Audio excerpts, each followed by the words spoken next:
Hello. It is 8:03 on the East Coast, 7:03 where I live. It is time for the sit down with LB.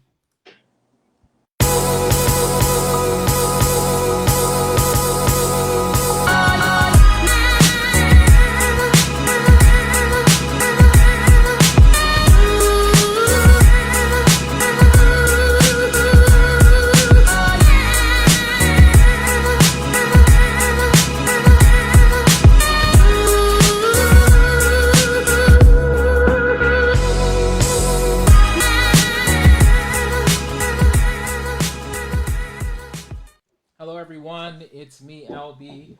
Welcome to another episode of the Sit Down with LB. I'm having all types of technical things going on, but hopefully it won't be a disaster tonight. Thank you all for joining me on this Monday evening. At it is celebrating International Women's Day. So to all of you out there, happy Women's Day.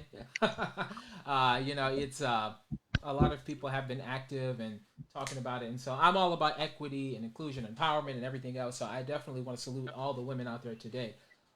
Yes, this is the fifth installment of this Inside the Industry um, series that we have on the Sit Down with LB, and I've been having a lot of fun doing it. Yes, I believe we started with general directors, and after general directors, we went to, we went to PR and social media. We also already talked to agents, and then we already talked to who else did we talk to? We talked to somebody else, and now we are at artistic planning, casting directors, whatever you want to call everyone to call them.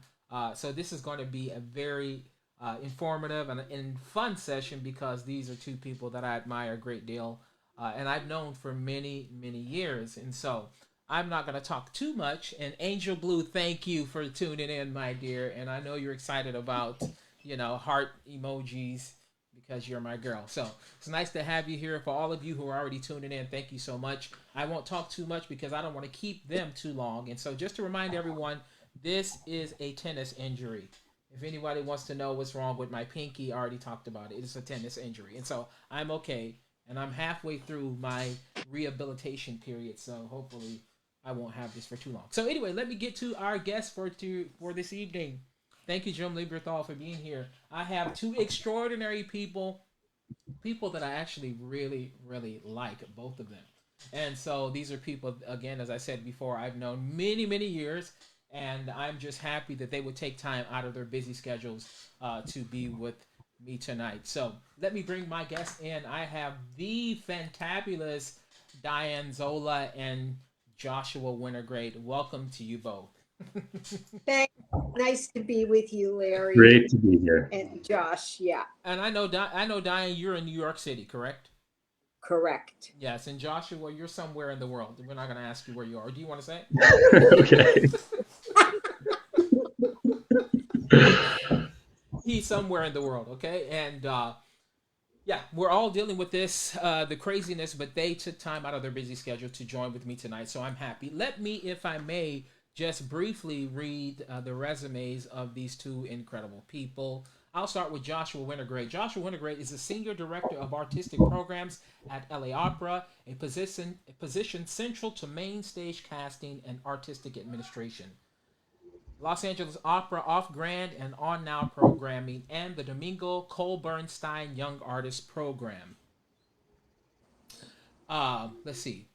Mr. Winograde previously worked with LA Opera from 2017 to 2007 to 2017 as Senior Director of Artistic Planning, and he spent the 2016-2017 season at the Metropolitan Opera, where he was Director of the Metropolitan National Council auditions and also an Associate Artistic Administrator. Mr. Wintergrade is currently also the casting consultant for the Bard Summerscape and Music Festival, the American Symphony Chorus, and the Orchestra Now. He is also on the board of the Richard Tucker Music Foundation, which he is the head juror for their renowned awards and grants. Previously, he created and ran the opera studio at Wolf Trap Opera and was the assistant administrative director of the Juilliard School Department of Vocal Arts, his alma mater.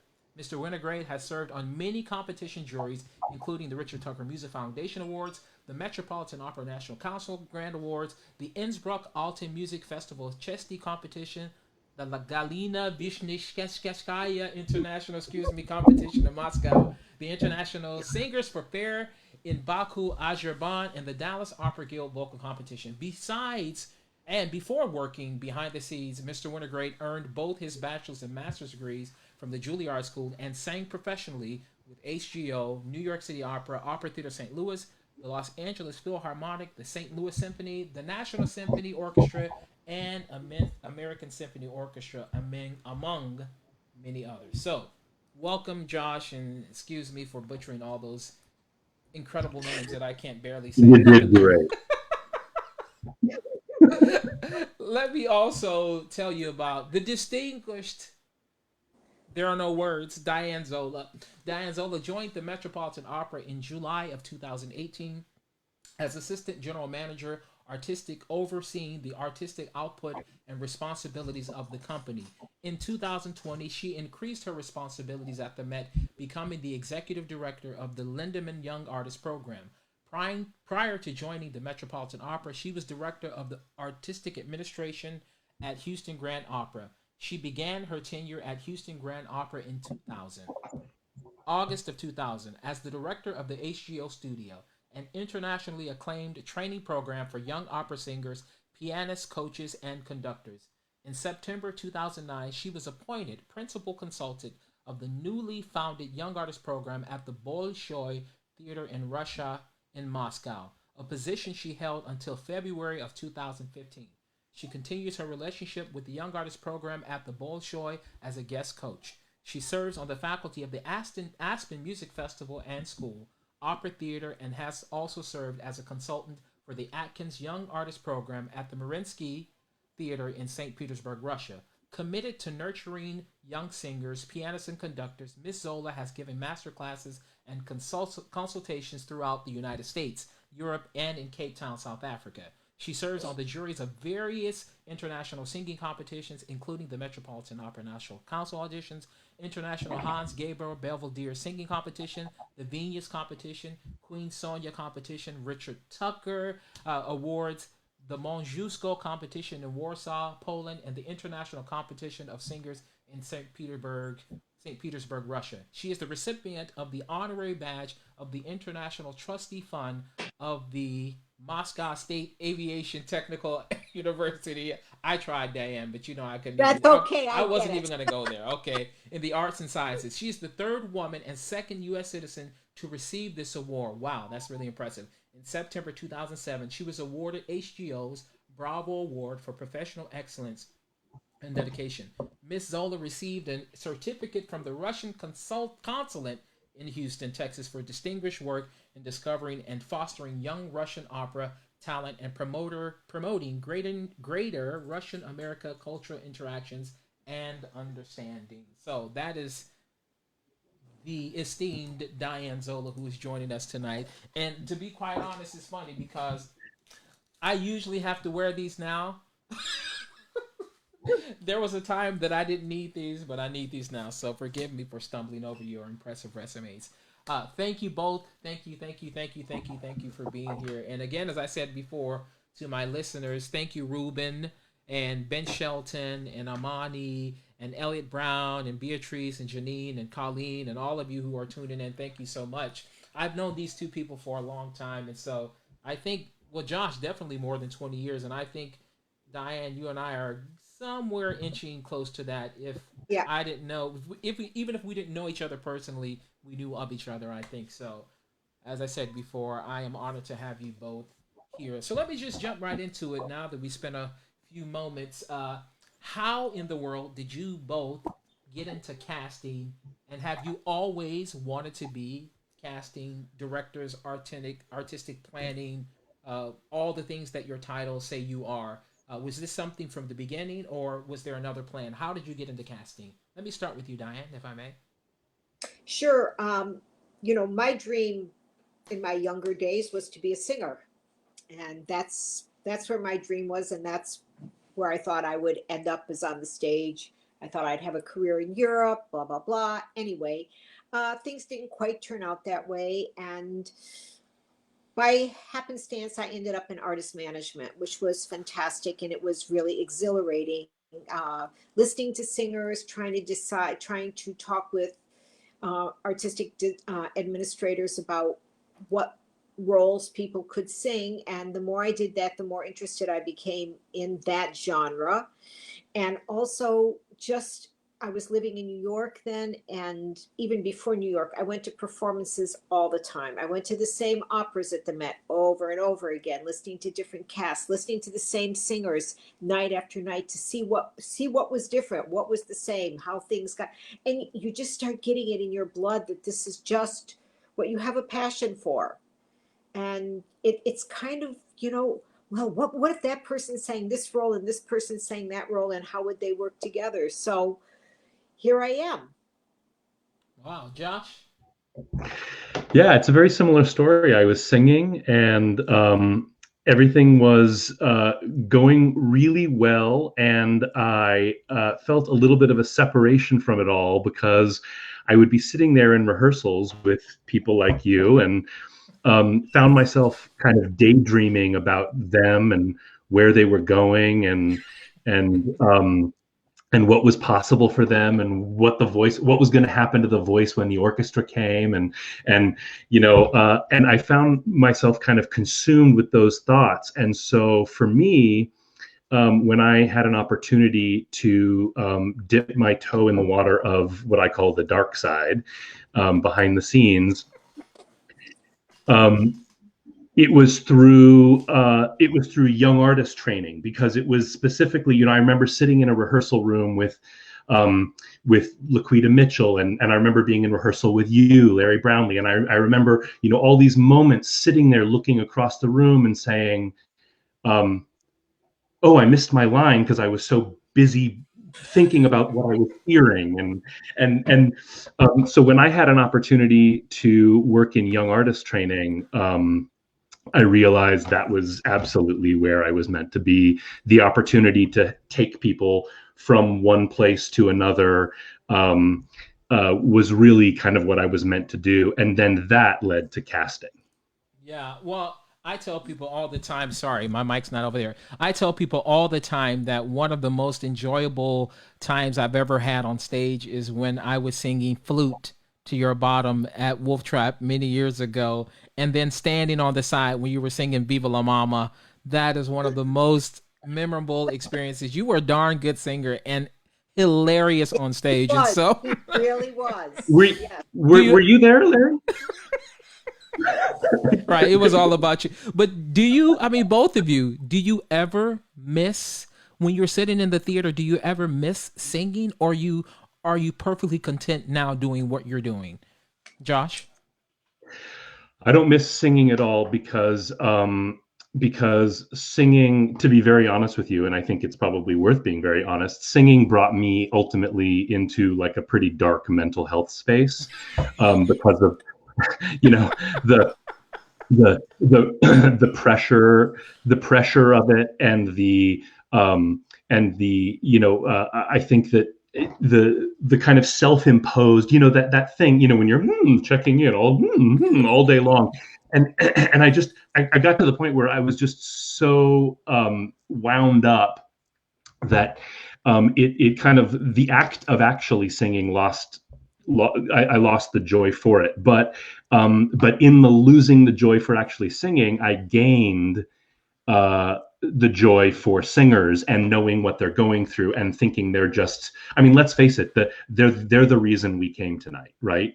And the power could go off, an orchestra could strike, the ballet dancers could get stuck in an elevator. If the singers show up, we can have something. Is how I feel. I mean, they're the reason we're there. And so when I'm in that dark room, I'm just appreciating everything that you people are doing instead of having to be the one doing it myself. So I don't miss it. But I'll tell you what I do miss. I miss thinking 4 hours a day was a lot of work.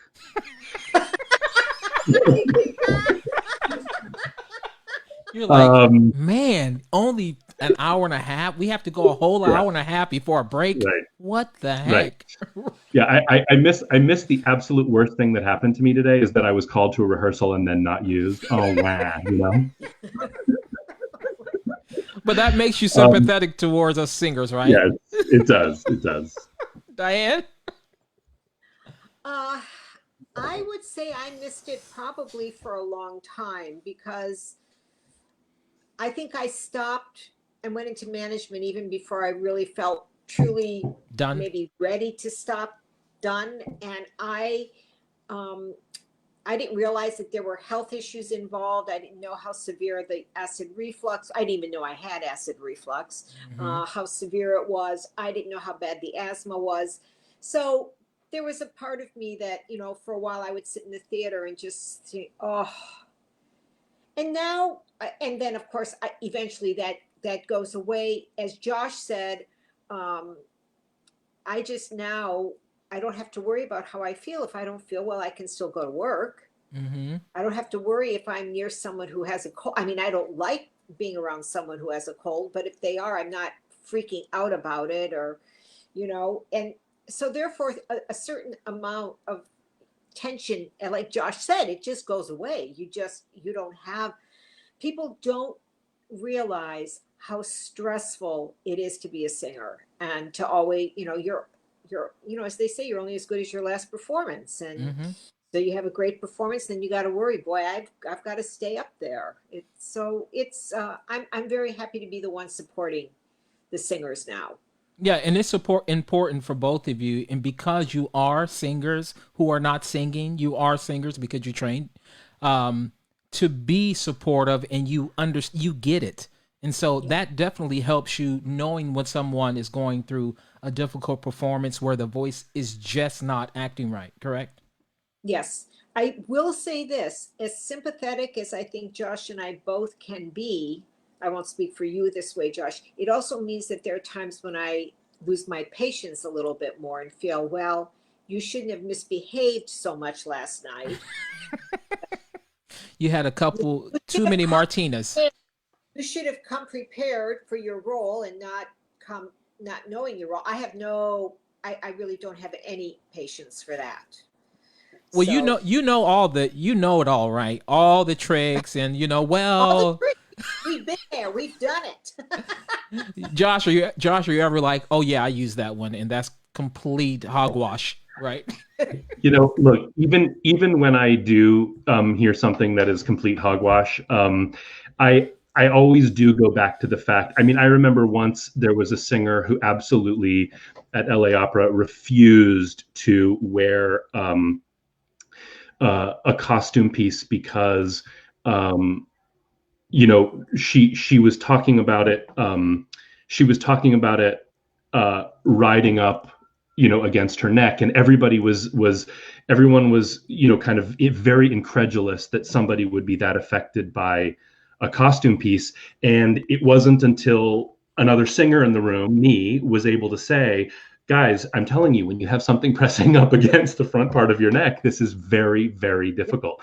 And Annoying. and yeah, and it's not something we can just overcome. This, the item itself has to be fixed. And so I would say that even when I feel like a singer is bringing something up that uh, um, might appear to people to be complaining or a fast one or something, I'm usually able to see the item of truth inside there, because frankly, I don't think most singers would behave badly without there being some kind of reason.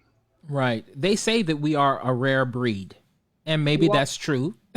yeah, Maybe a that's true. very rare breed. And especially for example, a lot of my colleagues, and I love them, the Europeans, they're not used to air conditioning. And we know that in so many cases that this is very problematic for them. I mean, I'm a person, I absolutely detest cigarette smoke. And for Yeah, them, it's normal because they're having dinner next to someone and someone's always blowing smoke in their face. And for me, I'm like, I can't do it. So I understand. I've had to like step in their shoes, understanding my irritation, but also my physical response to the smoke. I get it with the air conditioning. Now, it can't be a burning furnace. Hopefully it's not that. But, that having that ability to connect and understand what they're going through, I think that makes you more sympathetic to them, the crazy ones that are. And what I always say is, in this business, there are people can be divided into two categories. You've either been up there and taken the daring move of an inhale and opening your mouth and making an enormous amount of volume in front of 3,000 people, or you've not been that person. That's the distinction. You've either been that person or you've not. So until you've been that person, you need to have a little bit of helps. I think it really helps to have been that person. Yeah. Did either of you have any mentors that you looked at and you said, I love the way this person's doing it, I want to be like them, or someone that may have been a resource to you to help you ease your way into casting? Diane? I would say not really.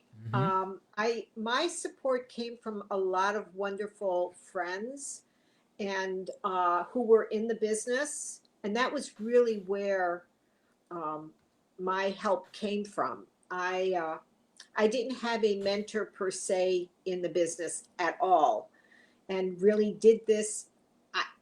I've thought a lot about this, Larry, because I think right now today we are all so invested in mentoring, where people that we believe in, and I know Josh does the same thing, and I just think I'm very proud that I did this on my own. I didn't do it with any help.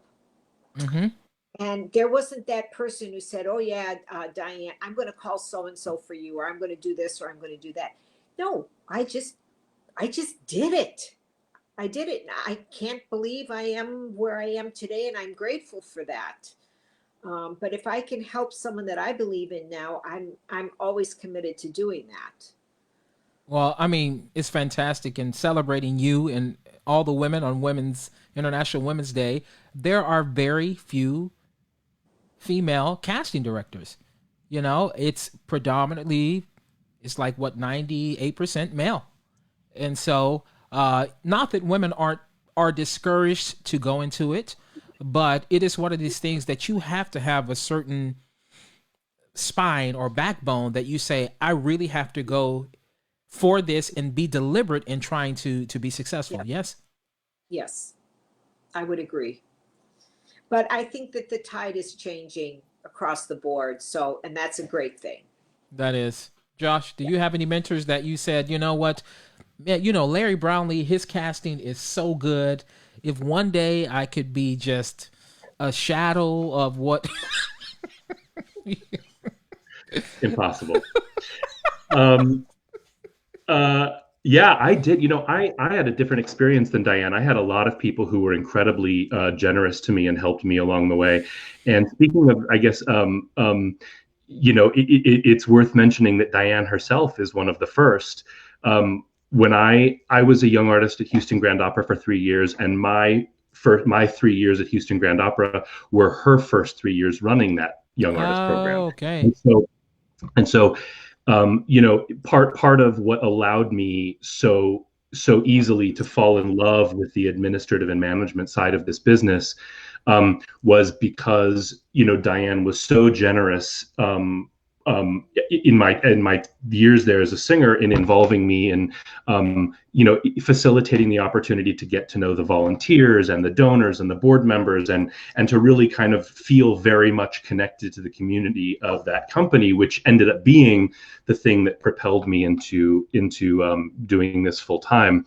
And then along the way, Gayletha Nichols and Kim Whitman were, the three of them were, people who, as I look back on it, I hope I said thank you enough, because they spent so many hundreds of hours kind of guiding me through the various steps of my career, from a student at Juilliard into young artist programs, summer programs, year-long programs, a career, and then ultimately a transition into management. So I had a different experience. I had a lot of help, and I'm really grateful to those three women. Yeah. I When you say, Josh, I just was at a very different time.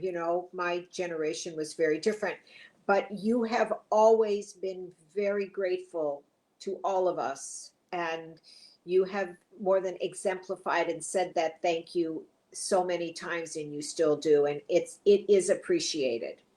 Yeah. Well, I know you to be a person that is very, very gracious and one who thanks a lot. And so, I mean, that definitely, it doesn't seem strange that people like Diane and Gayletha and Kim, all three I know, and were incredibly generous with me, would think the same thing about you. So that obviously says something about you too. And when you Well, think about mentoring and the people you've mentored, Diane, and the people you're now mentoring, really, I always say that when the way to strengthen your own legacy is to touch other people, to give to Yes. them. And Yep. so when you think about the mentoring now, when you see the people like Josh, Diane, and you see other singers, and I know you had a real big hand in Albina Shagamuratova and many other Yep. singers, when you see them be successful, how does that make you feel? Because you've, in a sense, paid it forward. How does that make you feel? It, it probably is the closest thing I come to feeling like a proud mother.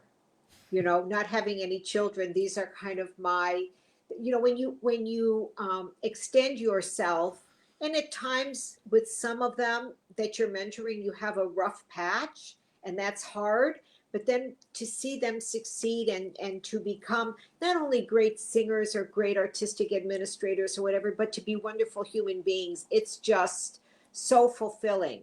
It's so fulfilling. Josh? it is the greatest part of this job. Well, there's two greatest parts for me.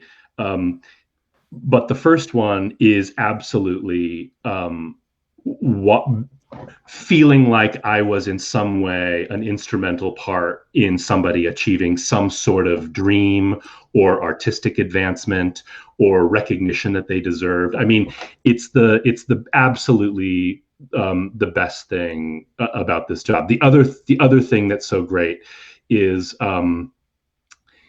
is one thing I always say to people who ask me what it's like to work in one opera house full time. Usually, it's singers kind of contemplating making effecting a transition, like what Diane and I did. And one of the things I say is the reason it's my favorite kind of environment to spend my day in is that as you're sitting there, there's not a single person in any office in the entire building who can't look at the stage and say, I had some role in that happening. From every single division, whether what you did helped pay for it, or whether what you did helped stitch a garment on somebody, or whether what you did helped, any single part of it, everybody in the building can go to that rehearsal or that performance and say, I recognize the part I played in this thing happening. But the thing that I think Diane and I are lucky about is, I think we are probably the people that at the end of it, people come up to the most and say, Josh, what you did was amazing. Or, hopefully, maybe they're lying.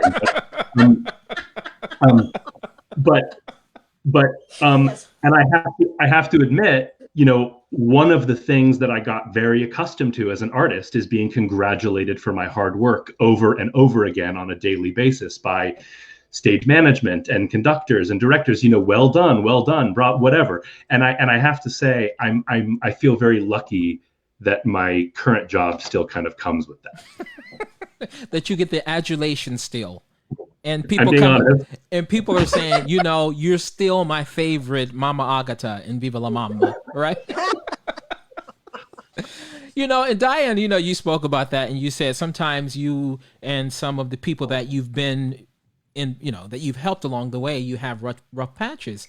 But even, and I know this from you in a way that's been so loving and even playful, sometimes you do have to give the tough love.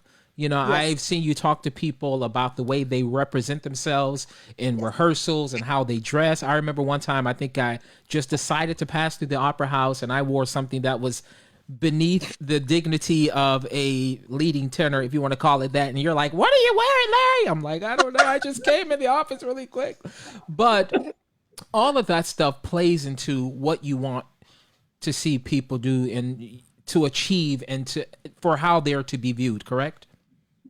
Yes, I think that, look, again, I go back to my generation. I think that there's a certain amount of respect I feel that people often lose for themselves, Mm-hmm. and that has become more and more apparent in our world with how we dress. And we've gotten very comfortable with each other, even, calling people by their first names and that. Like, I usually like a lot of the younger artists, like when I was in Houston and I do classes at Rice or at Aspen, everyone calls me Ms. Zola. It's not that I'm trying to be hoity-toity. I'm not your friend. I'm Mm-hmm. not your friend. So I I don't do it to be cruel, but I want people to really think, how am I coming across? How do I want to represent myself? And if you're in a young artist program, you're not only representing yourself, you're representing the company that you're working for. So that's kind of where I'm at. I know you're not the only person who got what many have from me, many have. But it was all done in love, and you're Yeah. wanting people to present and represent themselves as well as possible when they Well, leave outside the walls of that. well, the other thing is what if you run into, a big donor and it's the first time you're going to meet the donor, or someone who might be ready to fund an opera, is this how you want to present yourself? I'm not saying you have to wear a suit and tie. I'm not saying that, but there's a balance to be had. There is, and so here's a question I wanted to ask both of you, having had voice, having sung, to a certain level, when you have to sit in auditions for 3 days straight and hear X amount of singers, you would say that that is a quality that definitely made you more keen in realizing what a person should be singing or shouldn't be singing. Correct? How do you think? I'm sure you're thankful for that training, but how do you use that? How do you apply that every time you go into an audition setting? You've already said that that the nerves they have to deal with, that the preparation, what it took for them to get up, muster up the energy to present themselves and show themselves to God and everyone. But that sympathy or that sympathetic attitude is really helpful because you studied voice, especially in auditions, which sometimes can be more difficult, I think, than performances. Oh. Would you talk about that, Josh?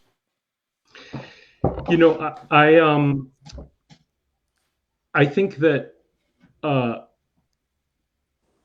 casting directors are, in my experience, a lot more generous than most singers would believe. Mm-hmm. And I can tell you, having been a part of pretty large panels, that that for the most part, I mean, there are some maybe bad apples that we've come across in the industry on our side of things, but for the most part, I would say we're like, when you walk in the room, we're or when you walk on stage about to make your entrance, or there's nobody in that room who wants it to go better than we do, and we're super, super excited to hear something great or see somebody interpret something we've never thought of before, or we're super interested in seeing what you feel makes you special every single time you're about to open your mouth in front of us. So I think that generosity kind of, in my experience, allows us to interpret what's great very broadly. I mean, and this is actually something I learned from Kim Whitman, which is been the notation that I use for I've probably heard 10,000, like 1,000 auditions a year, so 10,000 over the last 10 years, and every audition I hear, I make a note that helps me understand what was so special about. She has a grading system that she taught me, that she created, that I employ now, which immediately recalls to mind what was special about that person in some way, and that allows for something, an audition that, like, where it wasn't a great singing day, it allows you to really kind of pick up on some other very special qualities that are worth keeping in my mind as I'm looking for opportunities for you at the places that I work. So I don't know if that really answers your question, but I think it kind of speaks to the fact that we interpret what went well or what didn't go well in an audition or in a performance very broadly. Like, there are times when someone's Russian was atrocious and they were out of tune, and the audition was a total success. And it's because of other things that, like, stuck with me and said, well, maybe not every opportunity, but in the right opportunity, that's someone to call back to mind.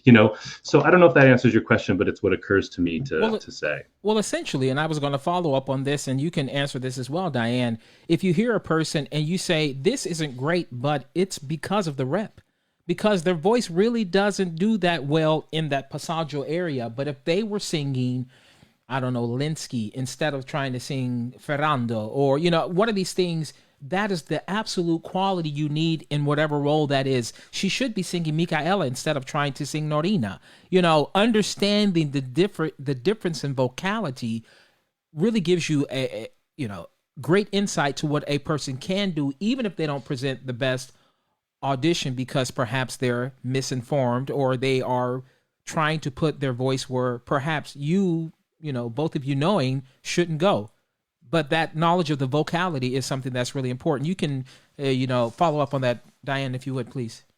Yeah, I think I find it frustrating at times when singers can't embrace the voice that they have and the timbre that they have, and also to embrace what they don't have. So many times people don't want to keep singing the Susannas and the Despinas, and they want to be moving into the Verdis and into the Puccinis, and usually that's not the place for them. And I think this is where you start finding the difference between the boys and the men, shall I say, when people really will take to heart when someone says, I think you're so talented, but I think your rep, less is more. And we struggle with that with a lot of the younger singers, and where they think, oh, I just don't want to sing another, I don't know what, but they want to sing Mimi, and they want to sing Beata, and it's just, they're not ready for it, or it's really not their voice type. And I wish people could embrace the gift that they've been given and use that gift. And then also allow time as our bodies change. By the time you hit 30, you're not necessarily singing what you were singing at 23 and 25. And staying with a teacher who gives you good guidance. And I also think too many times singers have a tendency to want to listen to everyone who tells them what they want to hear. Yes. Instead of listening to someone who's trying to give them feedback that can be hard to give at times. I don't think Josh or I don't enjoy giving tough love necessarily, but it's there because we believe that you have something to offer. So. Yeah. And, you said something I think is very interesting. And, in that same vein, a lot of times people will present things that they feel like they look like and not like they sound like. Yeah. And that's probably, for them, they're like, well, I'm 6'9". And so I'm 6'9" soubrette. And so how do I sing the Ina Zanettas? Because every tenor is like 5'1", like Larry, so, yeah, but Larry, I would say that the reason that singers are often so detached from reality, is because they're listening to people who don't have the ears to advise them right. I mean, the number of times that, I've, again, after having just said, how generous and open most of my colleagues on this side of things are, there are also times when somebody's walked out on stage and somebody has kind of made a comment as to what they'd be perfect for before hearing a note, and you just think, you just think, you just think it's you can't listen to singers with your eyes. It's ridiculous. Yeah, exactly, because that oftentimes fails you. And someone told me a long time ago, it's the voice that decides. Yes. It is really the thing that should cast you in, what roles you should be singing. But when you think about that too, when you're casting and when you're needing to match not only voices, but sometimes the physical part of it as well, but also sometimes the personalities. If some people don't mesh well with, for whatever reasons, I don't know, this sounds terrible and I don't mean to say anyone offensively, Russian sopranos.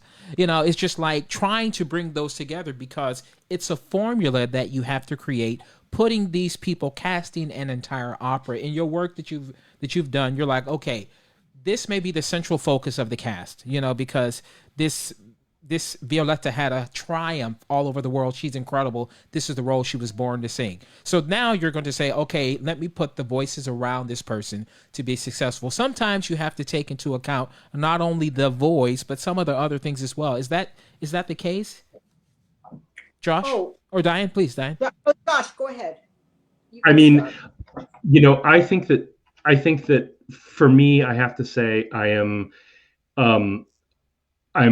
really, I think, very old-fashioned in this one thing. I have to say, I do not care what somebody looks like.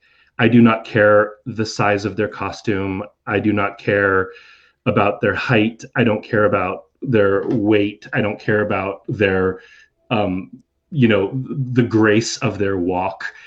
If they can sing the S out of a role, I do not care about the rest of it at all. The S. Yes, S8. So I'm not quite like Josh. Okay.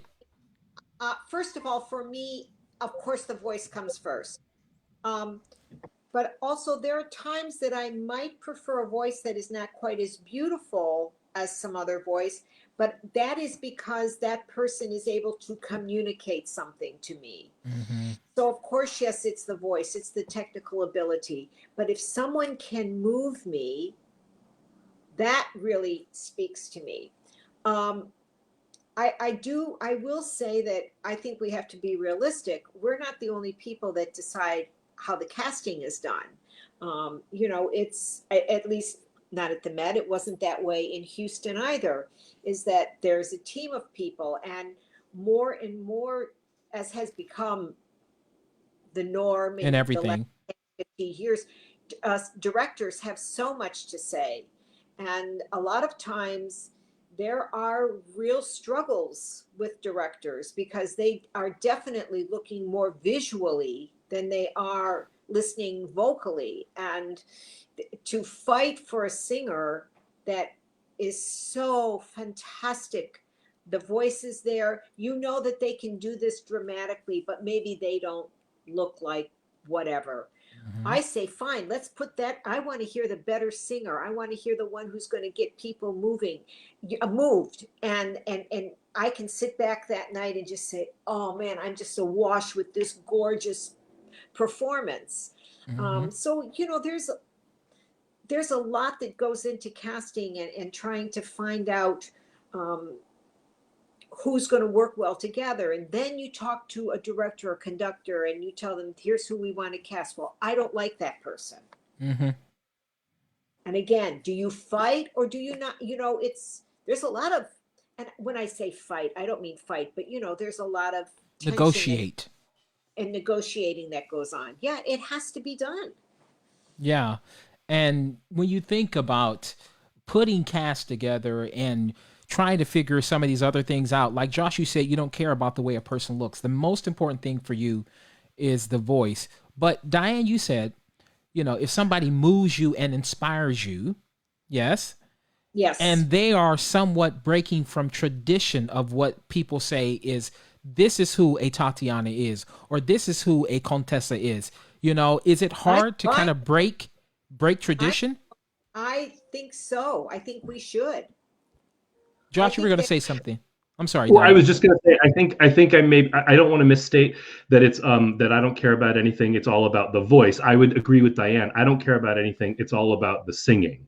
And so sometimes there are people who I will fly across the world to hear sing, who I don't think that the voice is the thing that's so special about them. Sometimes it's there are lots of singers who, even in the most moving recordings of them historically that we have, there are moments where the vocalism is a little frightening, right? We're all, Yes. yeah.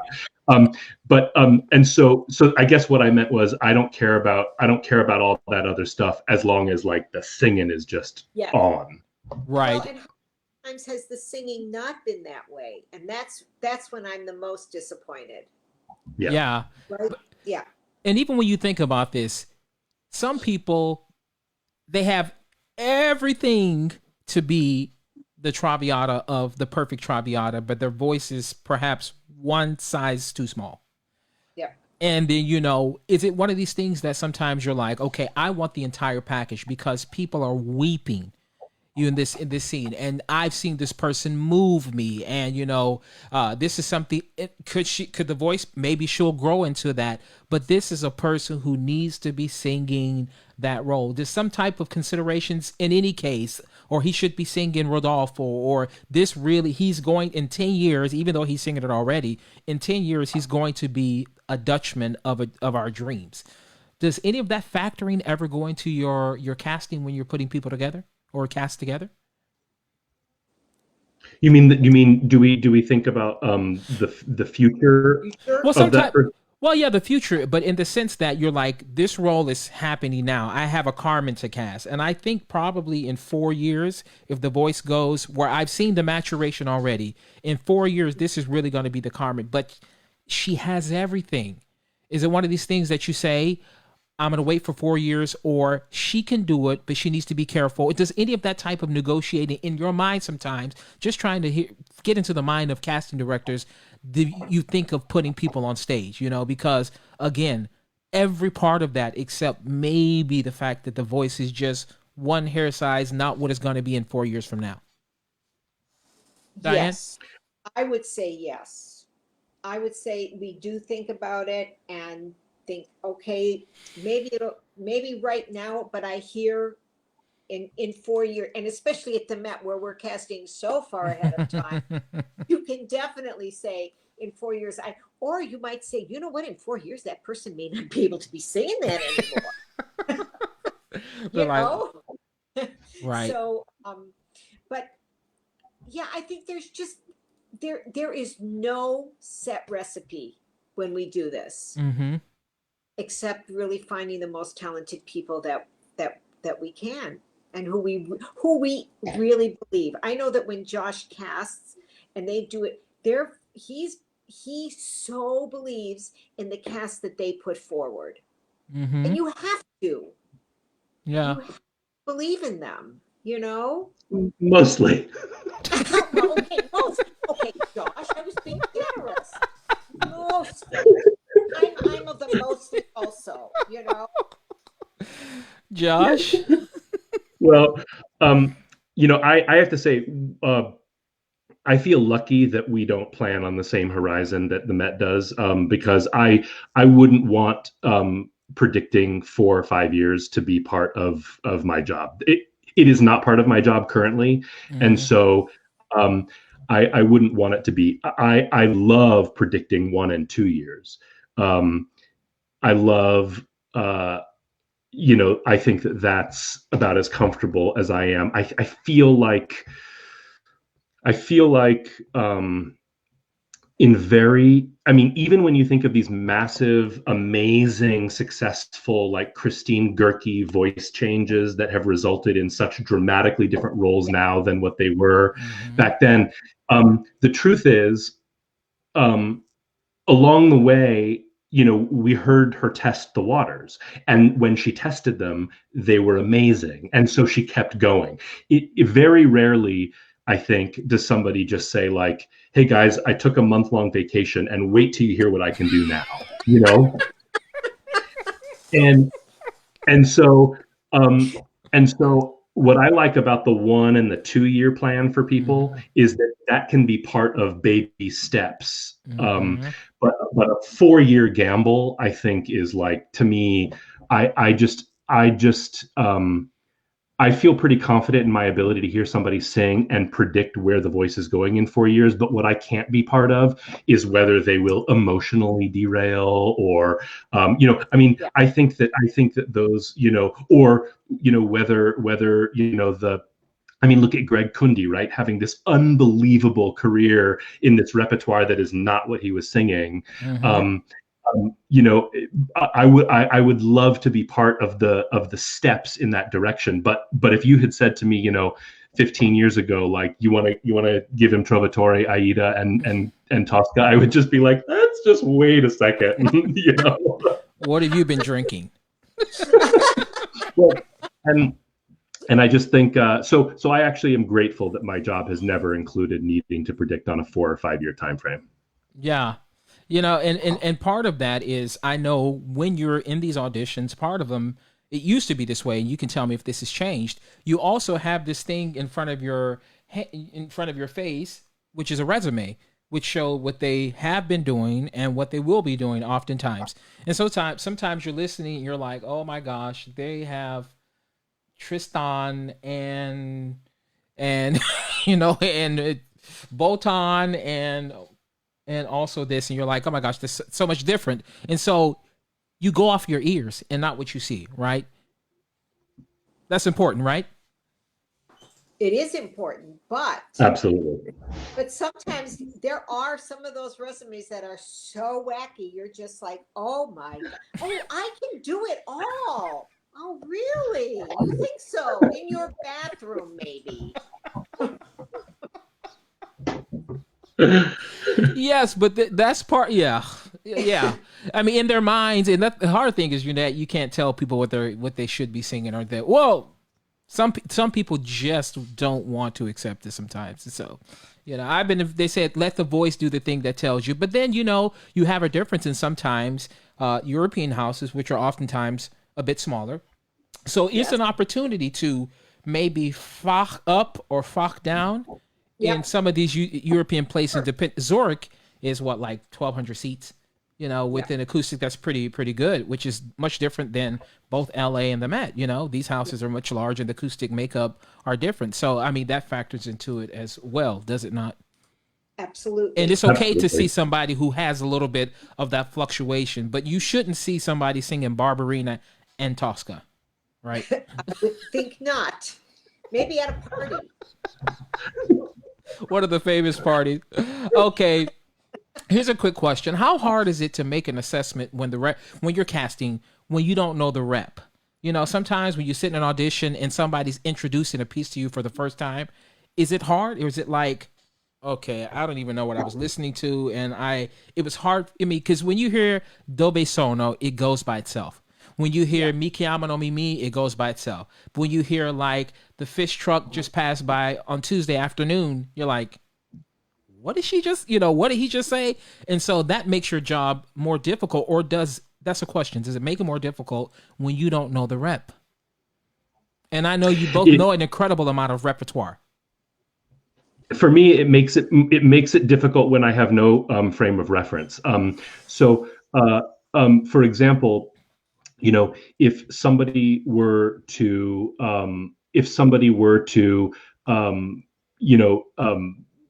decide that they wanted to offer something from him, I'm making this up, but Bastien und Bastien, right? Whether or not I was familiar with the score, having a frame of reference as to extremely early Mozart, I mean, being able to make a connection would not be a problem. But if somebody offers, the milk truck just made a left on 3rd Street, then I sometimes try to just say, okay, see what you can observe from the next 5 minutes that is worthwhile, that tells you something about the artistry, and then maybe use the next 4 minutes after that as an opportunity to get a better frame of reference. Right, because if people get a chance to offer a second one, then you can say, okay, most oftentimes you actually choose the second piece. And you're like, okay, I'm not gonna pick the salmon truck just turned over on Wednesday. It's just like I'm gonna pick something that I know, like, Porgy Amor or something like that. Diane? Yeah, I think I understand why singers sometimes find it comfortable, especially singing something contemporary, maybe in English. Um, but and if it's a composer that we're familiar with, say if it's something that Jake Hagee has written, we're familiar with his idiom, how he writes. But if it's an idiom that we don't, again, like Josh said, that a composer that we're not all that familiar with, it's a little hard. And is that how you want to make an impression? The Mm-hmm. same, it's not only in a casting, but also for young singers that come into competitions. Um, what is it? How do you want us to listen to you? Mm-hmm. And I want a frame of reference, like Josh said. It's really important to have that frame of reference. Yeah, and Yes. I think we're not trying to be closed-minded. I'm No, actually doing the oh, opposite. I'm trying to envision the most possible opportunities for you that Mm-hmm. I can possibly drum up over the next 8 minutes, or in the event that I go and hear you in a performance somewhere, like Larry, when I hear you, I was going to make a terrible joke. oh, But John. I'm just still trying to figure out what you do, but Right. um, you know, uh, um, when we have a limited time together, or even all night in a performance, um, I'm actually thinking all the time of the maximum number of opportunities I could envision for you. But unfortunately, because of some major errors along the way, sometimes the answer is there are no opportunities I can envision for this person I'm watching. But sometimes there are 342 opportunities. So if whatever you can do to kind of maximize the number of opportunities I can envision for you is a benefit. You know, when we were coming up, Josh, I'm a little bit older than you are, but we're pretty much the same age. And I remember we got started about the same time, but I remember that people would say to us that you have to have one English, one Italian, one French, one German. And to be quite honest, I wasn't more successful until I started wiping out some of those things that were Yep, requirements that weren't good for my voice. I mean, yep. I could sing some German things, but someone told me to narrow down what it is I was doing. And so my list when I was doing the Metropolitan Opera auditions was Rossini, Rossini, Rossini, Donizetti, and that's it. Because I was saying very deliberately, Yep. this is what I am. This is what I'm presenting myself. But a lot of people coming into auditions, they are told that they have to have an English aria, and God knows for the tenors, people were singing that "A View from the Bridge" for a while, and they were singing other things, but that stuff they had to lose an opportunity because they had to put something that they were forced to put on their list. So, would you say to a singer, really narrow it down and say what you are? If you have four Mozarts on, forget about the requirements. I want to hear what you're selling yourself as, Diane. I I don't know if I'm very happy to hear several Mozarts, to see several Mozarts on a list, or to see Hmm. Handel, absolutely. If I that's think all that, it is. it's okay. But what I want is, I don't want it all to be the same. I Hmm. don't want every piece to be largo, or every piece to be full of coloratura. I need to hear a legato line. I want to hear something different temperamentally. Not everything that's the same mood. And that's what gets really frustrating in auditions, when people offer four arias, and even if they're not trying to put them in different languages or what have you, but they're often just the same aria over and over and over again. And I think that is really, really essential. And I'm not all for people having to have their 4 or 5 arias. I think you can have 3. I know if you're doing a competition, that's a different story. Mm-hmm. But to come into an audition, you could have 3 arias that are all varied and not necessarily in language, Mm-hmm. but in style. I mean, I would, if I'm going to hear 2 Mozart, I'd like to hear another style, Mm-hmm. musical style, what you can do. I don't want everything that just, so many times people come and they just want to sing the big stuff and they just want to blow it out. And that's all they want to do. Can you sing piano? Right. Can Right. you move the voice? I want to know, where's your legato line? Mm-hmm. Josh? Yeah, I mean, what I always tell younger singers is that I think versatility as a virtue is totally overrated, and and what that means is if you genuinely, authentically are a versatile artist, comfortable in 4 languages and 4 centuries worth of music, please show me that, because that's a lovely quality. It's a wonderful thing to be able to do that. But if you're not, that's not something you need to like hide. I remember just similar to your rep list, one of the first auditions I ever heard when I was first starting to audition other singers was a tenor that walked in with like 4 Puccini and a Verdi, and I remember my instinct was, where's the versatility, where's the multiple centuries, where's the multiple languages? And then he opened his mouth and I remember thinking, oh, who cares? Doesn't matter. He Who knows cares? who he is. Yeah. Exactly.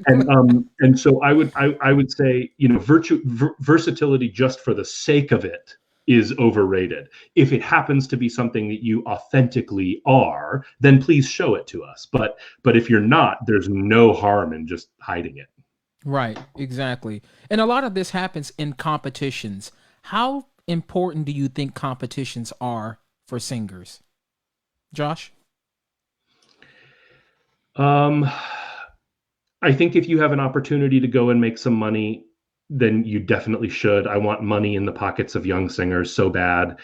Um, and I really think that if you have an opportunity to go and do well and get some money, you should take it. And for the people who are good at it and that it goes well for, I think it has been really, really wonderful. I think also there's a group of people who it's just not been good for, and they stick with it too long. And I mean, there are people that Diane will agree with me. There are people on that we on our side of the table have been watching fail at competitions for like 10 years. And I just think the threshold should be like, if this isn't going well for you, like stop for a while. You know what I mean? Because I believe in feeling good about what you do. I think that I can see that you do or you don't. If you love what you do and you feel good about it and you're nailing it, then there's nothing more seductive to me about that quality in watching a singer in an audition or in a performance. But there is nothing more off-putting than watching someone who knows they're failing, and I just think that there's I keep going back to it. There's a mental health aspect to competitions that if it's working for you, stick with it and take the money and run and do and be blessed. But if there are struggles for you and if they're getting to your head, there is no shame in walking away from them. Yeah. Diane? Yeah, I think so many singers think that their career is going to be made by winning a competition. The biggest thing in doing a competition is, like Josh said, if you can win some money, fantastic, money in the pocket. The other thing is hopefully maybe someone hears you. Exposure. And that exposure, that's what's important. But otherwise, I don't see why people want to put so much focus on competitions. And sometimes they, look, we can go down the list of how many people have won the Met competition. They're not having a career today. And how many people never made it to the finals and they're having a career today. So they never make you or break you. It's what you can do, in that situation. And some people are made to be competition singers. Some people just happen to just really sing well in competitions, and then you give them opportunity to do a role on the stage, and it just never quite gets there. Mm-hmm. And So it's also all there, gamble. It's and all a the, gamble. and you're absolutely right. And there are some people who are horrible in competitions. They get sweaty palms, they get Yeah. nervous. I mean, they're listening to everybody before them. The Yes. soprano is singing the exact same aria, and then they Yes. start doing this thing where they just sabotage themselves. But Yeah. then you Why see put them, yourself through that? and then you see them in a performance, and you're like, "That's the person. Where was Yeah. that?" You know, Exactly. they can't. Exactly. And so it really just like completely throws people all over the place, because it just can be so, even myself, having gone through competitions, and I mean, I was Yep. fortunate to win some, but I was I also had situations where I didn't do Yep. well. And Yep. for me, it became this thing where I told myself, I was doing a competition, I was like, the only thing I'm competing against is myself. Yeah. I want to be the best version that I can be. I'm not trying to compare myself against, I was in competitions before with Joyce DiDonato and other people back in the day that were really winning competitions and have gone on, of course, to great fame. But for me, it was so important for me to say, like, I'm not competing against them. I'm trying to Yeah. show my best self, because I'm not going to be doing the same thing that they're doing. We're all going to have different paths. Otherwise, you'll drive yourself, Yeah. insane. Uh, Absolutely. And I think that singers need to spend a lot more time at all stages in their career. Singers need to spend a lot more time in places of feeling like safe, and I always say, like, go, like, walk towards the love. You know what I mean? Yeah. Walk towards the places where you're getting affirmation and success and accolades and better technique, and walk towards those places instead of constantly putting yourself in situations where it's like stressful and painful and not right. That's my belief. Right. And going back to this idea of when you mentor, or even if you've gone beyond mentoring these people and they're doing well in the profession, and a lot of times we as singers, we have to learn how to say no. It's not easy to say no. And so someone that you have seen be successful, and then you ask them, Diane, you say, "What are you doing next?" And you're like, "Yeah, I had this Norina, by gosh, but next year I'm doing my first Tatiana, then after that I'm doing a Rizalka." And you're like, okay, say no is not easy, especially when you're a young singer trying to make it. So what can you say, because you're listening to these people also, both of you, how do you say to a person that's not right for you? Do you take the liberty to say it because you care about them, because you know that they're doing themselves a disservice by doing something, they're singing, Right. it's hard for them to say no. How can you encourage people to say no when it's not right, especially when their rent has to be paid? Well, well, the rent might not be paid after that. So, um, I what I try to do is maybe to have a quiet conversation and say, okay, can we just talk about this? Can you explain to me, why do you think you should be singing a Tatiana or a Rusalka after singing? I'm just going to use your examples, Larry. You're a Mm-hmm. Noreen. And well, I was offered it. It's a smaller house, so I'll be able to do it. It's a smaller house, so you'll be able to do it. Well, but your voice doesn't do that. So Yeah. how are you going to do that? It's going to be, half A. So why? Well, I need the money. I understand you need the money, but you've got to look at the big picture. And it's so hard, guys, to look at the big picture, especially after a year like this, when everyone has lost everything. People just haven't been working. And again, you've got to know, you have to know your voice. You have to have that team, that small team that you trust, and you can take anything to them and say, look, somebody said this to me, what do you think? What is, singers will often take a role that they've never looked at, and then they come into rehearsal and it's like, whoa, we made a mistake. It's like, well, they made a mistake too, because they said yes. Yes. So, and then it's awful, because the poor singer is struggling, and it's Mm-hmm. not going to happen, and we're struggling because We shouldn't put you on the stage in that role. Yeah, yeah. Josh? And I think a lot of it, I agree with everything Diane said. I think a lot of it has to do with the relationship that we have with artists. I mean, there are artists at the absolute top of the industry who will call and say, do you think this role is right for me, et cetera, et cetera. And based on the relationship, you can be honest, based on the history and the trust level.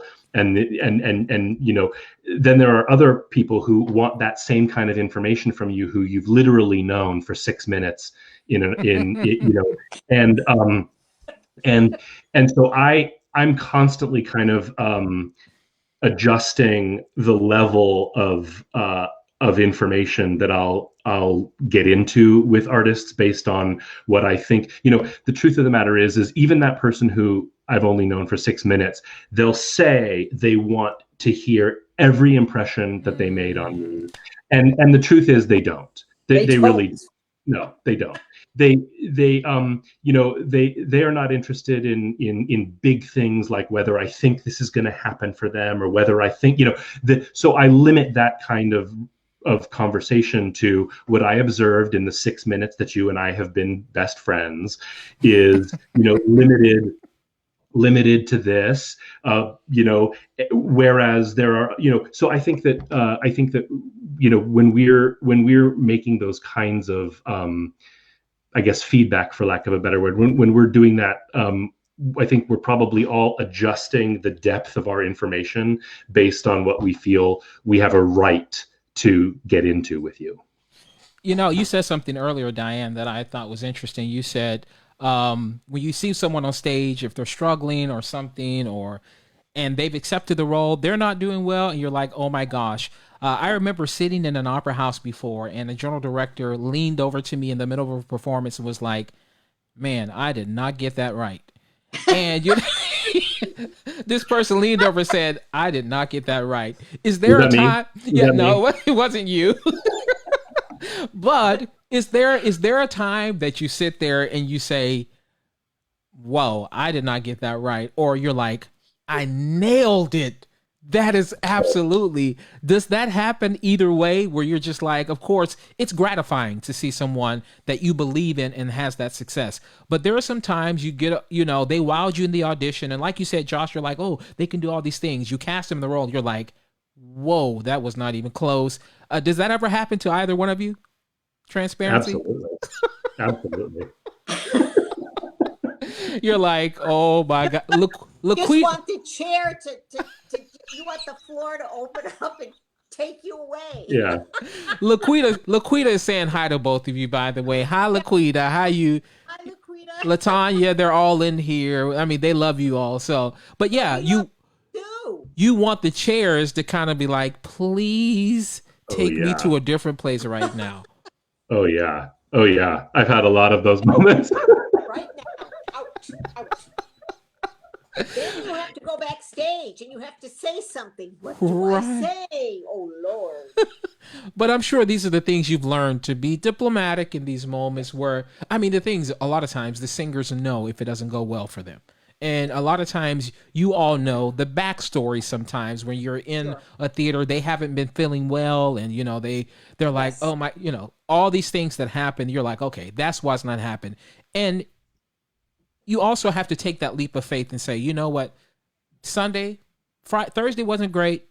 Let's try to do, a better job on Sunday, because you want to build them up. Yes. And that is also a part of your job, because you're not just the people that cast the shows, but you're also a support system all throughout that run of performances. Absolutely. Yeah. And I will say, it's not just me, so it's not bragging, although I'm part of the team, so I'm proud of myself and of all of us. But I will say that one thing I think we have done really well at LA Opera, as you can speak to, Larry, or tell me whether I'm right or wrong, is I think we've created an environment in which people feel very, very supported. And I think that results in their delivering their best possible performances, because they feel so appreciated by the company from every single person in the building. And And so but yes, even having said that, there have been, a couple times over the years where, we've like I've cringed in my seat and said, how did we get here? And you know, and and What is you that? know, but again, in those instances, I think that we serve everybody better by being supportive of the people who are having tough times and trying to get them in a better place by next week. Yeah, because if you have 11 performances of this, you want to make sure that they feel like like they're doing their best. And we all know, here's the pressure. Opening nights can be so, all the critics are there. Everybody's there. You saw like as you were walking in, you saw two stage directors from various places, and in so much of this pressure that happens, do you ever feel like in the performances you're like, okay, the opening night is a wash, okay, let that go. You want it to be a success, but then you're like, by the last performance or the third performance, you feel like you really you're ready for people to kind of like captivate that role and then really get into the place they should be. Yeah, that's a part of it, or do you not think it is? Richard Beto once said something to me that was amazing. He was the head of the head of the musical head of the Young Artist Program when I was in Houston, and he taught me so much. But one of the things that always stuck with me is that as you get better, the bottom bar raises faster than the top one. And so, what you're what in other words, as your best incrementally edges along, the worst that you're capable of giving gets much, much closer to it. Mm-hmm. And so in my experience, there's a lot less of a difference. When you're talking about the level of LA Opera and certainly of the Met, you're talking about artists who are so experienced that high bar and that low bar are not so far apart. Yeah. And so my experience has been that the difference between the first and the 11th performance is, I can tell the difference, but the guy I'm sitting next to in the theater can't. Mm-hmm. Yeah. Diane? Yeah, I would say sometimes it's the reverse too. People are so geared up for that opening night and they give such an amazing performance. And then after that, it becomes a little the letdown. But yeah, but I love to watch an artist grow in a role through a performance, like say from one of the stage rehearsals to final dress rehearsal to opening, and then a few performances in between. And it's just fascinating to see, especially where the cast as a whole continues to grow closer together and become a real unit. They are a unit, but they really get so much closer. The cohesion and the that's what makes the performances that much better as we get closer to the end of the run. I have just a couple more questions. Both of you have been so generous with your time, and I don't want to keep you so long. So I just have a few more. The freshness of sitting in an audition, a theater, or now even with COVID, you're sitting there and you have heard 7 hours of auditions, and the 20th person comes in and sings "Je vais vivre," and you're not just casting for what is it, Romeo and Juliet, or what is "Je vais vivre" from Romeo? What is it? It's from Romeo and Juliet. Yes, yeah, you're right.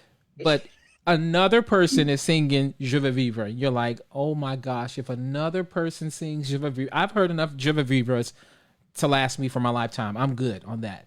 But is it one of these things with you that someone comes in and makes you hear it for the first time that you give them even more because I mean, how many times have you heard that aria or Dove Sono or Poggi Amor or Una furtiva lagrima, and you're like, that is the 80th person that has sung that in the last 3 days, and we're not just casting for Elixir of Love. But okay, how do you keep that fresh perspective, when you have something that is so familiar to you? Diane? It's hard. I'm not gonna deny it. It can get hard as much as you want. The person comes in and how they present themselves is going to grab my attention if I'm really going to pay attention. And then let them get started, and then it's like, oh, that's kind of interesting. Mm-hmm. Or else, oh, here we go again. You're like, and he's probably gonna sing that rhythm wrong, just like Pavarotti did on the CD. Yeah, I gosh. hate when I feel that way, but look, I have to say, how many people really have the patience to sit and listen to singers the way that we do? That's a hard job. It's hard, and to really give, listen with your heart and your soul, and we do, but we do get tired. Mm-hmm. You're human. We You're do get people. tired. Yeah, Josh. Yeah, I mean, the as I said a little bit earlier, the there is something unbelievably compelling about. I mean, that person walks in and sings "Je veux vivre" with something that is so authentic and radiates such love of singing and of that piece. And I get giddy like I'm like a teenager hearing it for the first time, you know? Yeah. Mm-hmm. But without that, yeah, it can, I mean, it can definitely feel like, you know, I would say that a lot of times, we sit through long performances and auditions with people that aren't emitting much of a spark. And but I would say it never ceases to shock me when that person walks in the room with a spark, or on stage when they enter on stage to sing La Cena è Pronta with a spark, and it's like, who was that? Mm-hmm. You know, and you know, like, you know, if somebody walks on stage and sparks joy, it is a wonderful thing. You're like, La cena è pronta. I'm ready to eat now. That person, that person really inspired me, right? Give that man dinner. Absolutely, but it's unmistakable, the spark. Yeah. You know, and even now when I do master classes and I talk to young singers, I'm like, you either have the opportunity to lower or raise expectations from the beginning. And some people are like, oh, in the middle of the show, I'm going to give it to them. You know what? Start off. I mean, show your flair. Show the reason why people need to wait for the rest of the performance to hear you sing, because, of course, you either lose people or you gain people, I think, from the beginning. I don't think there's anything in between. That's me personally. Do you think otherwise? I don't know. I think you have to be committed all the way through. From the first line, from the minute you walk on stage. No, I mean, if I lose interest, I lose interest. It's going to be hard to get me back in. It's hard to win you back. It's hard to win you back. And I said, why go through the hassle of losing people from the beginning? Captivate them, and if they fall off, but at least they remember the spark that you gave them from the very beginning. Yeah. So here's a question. I'm almost done. Thank you, both of you are amazing. Larry, as I told you, my options are hanging out with you guys or going and putting 2 toddlers to bed. So I'm here all night. I'm sure Diane. Don't turn that camera off. We're talking all night. I'm sure Diane has a few cocktails waiting for her, but I'm just kidding. Yeah, exactly. There you go. I hope so. Okay, so for a person who's here listening to the show tonight, and in the chat, they've all been enjoying it. What is your advice to someone who's listening to this conversation, saying, I want to be a casting director? What would you tell them to do? Let me not put words in your mouth. Tell me, Diane, what do you think? Someone wants to be a casting director. How do they begin on the path to realizing that? Well, I think first of all, learning the repertoire is really important, and understanding voices, and having a real sense of what's different between this soprano and that soprano, and really understanding the nuances that are needed, and studying roles, and going when we're back performing. Someone just said I said that 20 minutes No, ago. me. They said I said it 20 minutes ago that I would only ask you. Thank you, Rachel, for pointing that out. But I also think it's great look, you're not going to get a job as a casting director off the bat. Up the street, yeah. No, you've got to work your way up the ladder. Josh worked his way up the ladder. I worked my way. Everyone I know who does this kind of a job has started at the bottom and has worked their way up. You live in the theater. You essentially you live in the theater, yeah. Yeah. Or, you start in management, you start, in a theater working, whether it be with an opera company, maybe you leave the big city and you go work with a smaller opera company. That there's nothing wrong with that. It can be really fulfilling, and you sometimes will have a lot more opportunities to kind of spread your wings there. Whereas at a bigger company, you can often be a little clipped in and you only do what you're supposed to do. Learn the craft, right? Learn the craft. Exactly. I would also encourage that if people can speak another language, it's really important. It's something I wish that my German was better than it is.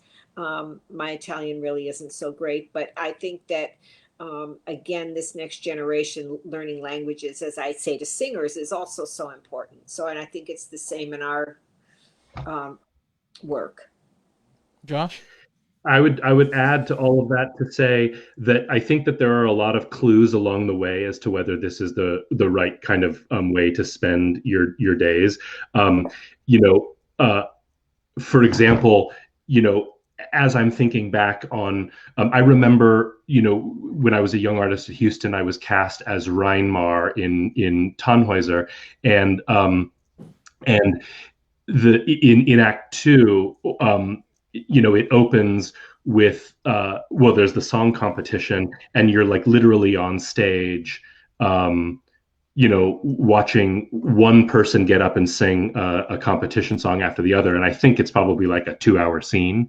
And I remember just like I couldn't wait to get back on stage and watch my friends sing one aria after the next, and there were other people that were saying, like, God, is anyone else almost fainting? Or I can't stand for 2 hours anymore. And I just remember thinking, I can't wait till Sunday, and so I think there are little cues along the way as to whether this is the kind of thing that is right to spend your day doing. And the other thing I would say is that the actual wonderful act of pairing an amazing artist with the perfect role is probably like 20% of what we do.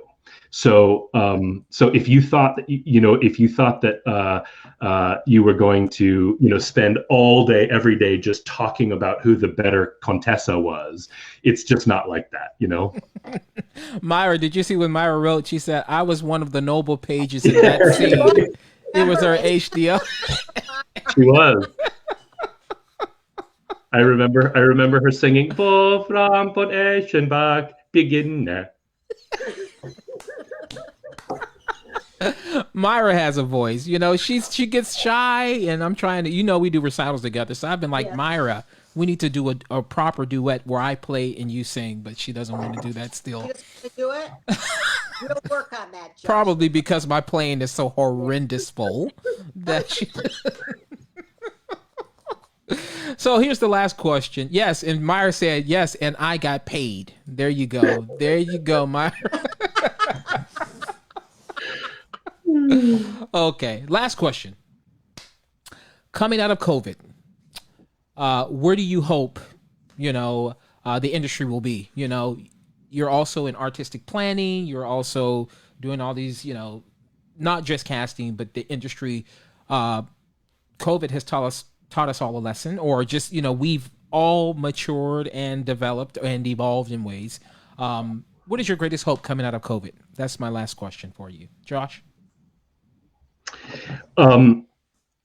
Well, first of all, I think that we would, Diane and I probably would both, well, you know what, I won't speak for it, but I would be lying if I said I don't desperately want it to go back to how it was, right? Because that's what I loved, and that's what I love doing. And I'm grateful for all of the unbelievable innovation in digital programming and all of that. But I just want to go back and hear people sing on a stage again so bad. The one thing I think that I've noticed that I hope does stick and stay is I remember from being a singer, and I'm aware now that sometimes, even though you are in the spotlight, receiving all of the attention for 3 hours in a performance, there is some bizarre simultaneous feeling that you are also like the most like the lowest rung, the like you are the pawn, right? Like there's this feeling like, even though you are the star and you're the ones everyone is screaming for at the end, there's a feeling like, well, but I wasn't really involved in like choosing the show or choosing the conductor or choosing the production or choosing my costume, or I didn't really even have a say as to like when I showed up for rehearsal. But one thing I've noticed as a result of this pandemic period is I'm seeing a ton of incredible projects that were singer driven. I mean, the one that pops to mind right now is LA Opera is producing right now a video that Rayanne Bryce Davis created with some colleagues. A new work that she commissioned, and a choreographer, and so there's all these incredible projects I'm aware of where the singers said, this is the score, this is the creative team, this is what, and I desperately hope that one thing that stays with us as we exit the pandemic period, which I hope is tomorrow, is one of the things I hope really sticks is that I hope singers are able to create projects that are singer-driven and singer-led and artist-driven and artist-led, because I think that that's one thing I've noticed coming out of this that I find really exciting. Mm-hmm. Diane?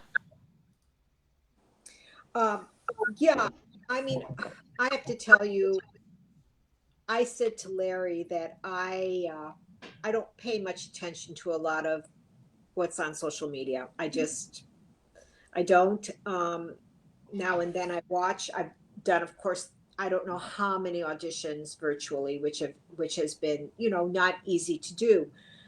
My hope is that we will all be patient with one another.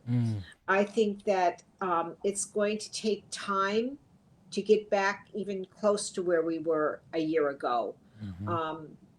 I hope that from my end that we're patient with the singers, people who haven't been working, people who haven't been maybe practicing like they did, who, everybody needs a little bit of TLC and time to get the voice going again, to be patient with the orchestra members who haven't been playing. All of us as a team, it takes time. And I think my biggest hope is that we will just not expect it to be where it was the day that we closed on March the 12th. And to be joyous that we are all back together making music together. That's my hope.